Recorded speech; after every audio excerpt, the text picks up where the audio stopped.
This is southern Lebanon, the part of the world Israel entered a week ago. In yellow, that's the area monitored by the UN. Their peacekeepers have found themselves in the middle of the fighting that has erupted once again between Israel and Hezbollah. Today, UNIFIL, the UN mission in Lebanon, said their positions around their headquarters, the white dots here near the coast, have been repeatedly hit by Israeli fire. In the last 24 hours alone, an observation tower at their headquarters, the top dot there, that was hit directly by tank fire while two peacekeepers were inside of it.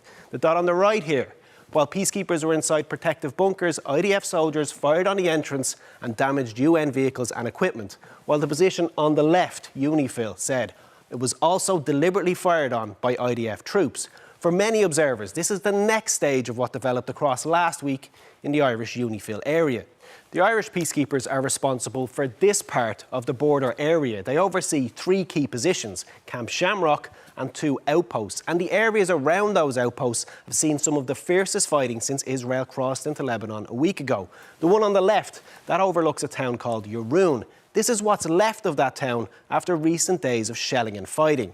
It's within 2 kilometres of the outpost on the Blue Line, which is currently manned by a Polish platoon under the command of the Irish-led battalion in Camp Shamrock. The other one is called Maroun El Ras. The Irish troops there are based in the white compound at the top of the image here. For most of last week, they were surrounded by Israeli forces, tanks, armoured vehicles, firing posts. You can see the vehicles lined up here in rows in this satellite image taken last Saturday. The IDF set up right beside the Irish troops and entered the nearby town in their fight against Hezbollah. They left on Tuesday after a major diplomatic and political row between the UN and Israel, and they headed north. On the same day, Israeli media broadcast this video of troops raising the national flag on the hill in the town just above the UN outpost. The vehicles have moved on, but not far.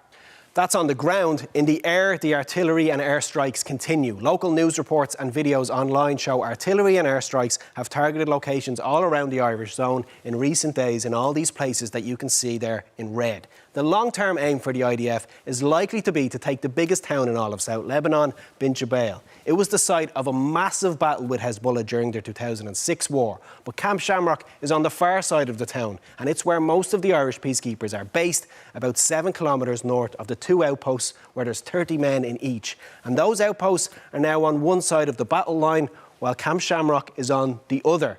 The Irish Defence Forces says detailed planning to support resupply of the outposts are advancing. The problem is they'll have to advance through a war where unexploded bombs are everywhere and IEDs are being placed daily.